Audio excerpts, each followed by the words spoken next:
Welcome to Paradigm Dental Center, where even our name smiles.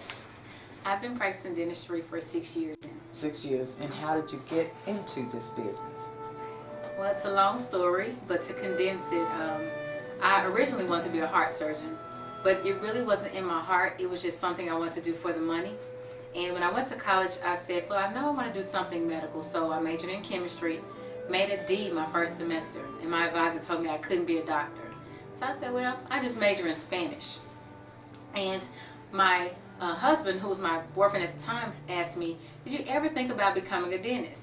And I said, no. He said, well, every time you look at people, you look at their teeth instead of their eyes. Had never noticed that about myself. And I would also pinpoint deficiencies or defects that I saw in people's teeth.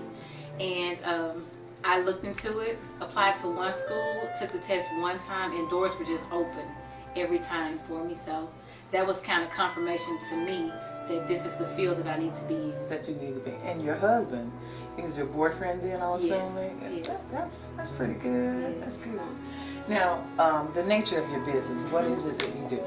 Well, I provide general dental services, a range of services from simple extractions, surgical extractions, root canals, cleanings, fillings. So pretty much all of your general dental services, including some cosmetic services, bleaching or whitening, crowns, veneers, I'm able to provide. Okay. Now, you mentioned you met your husband in school and that you went on and took the exam one time and you were able to get into medical school, the dental aspect of it.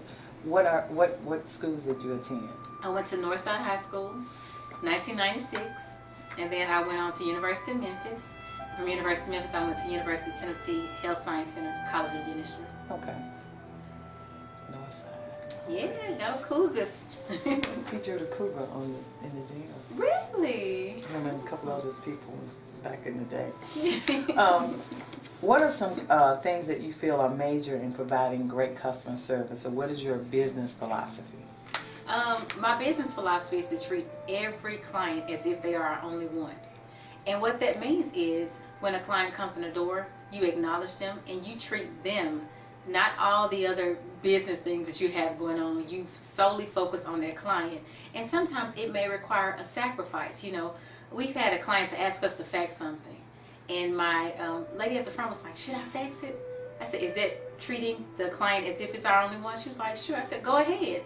Now, of course, we're not Office Depot, but it's just those small little details, you know, that go into providing great service. And that's just one example, but if a patient is cold, giving them a blanket. You know, it's common courtesy. And it's just back to their biblical principle of treating people, you know, just like you want to be treated.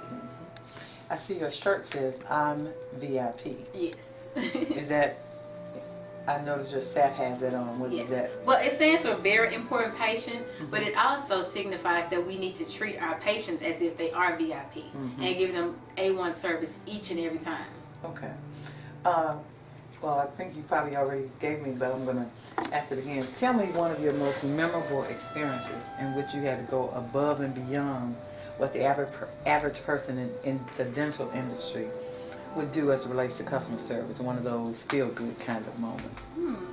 Well, I think my most memorable, and there have been many, was when a local celebrity was in town shooting a movie. My sorority sister called me, and he had an emergency. And I'm normally closed on Fridays. Fridays are my me days. And she asked if I could see him, and me and my staff came in on our off day and saw him. But the ironic thing is I only allotted on my schedule 30 minutes for an hour for whatever his problem was. But we ended up spending 3 hours.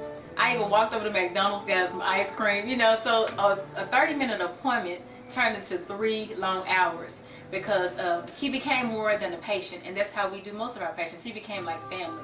It was like sitting there talking to my cousin, catching up over common ground.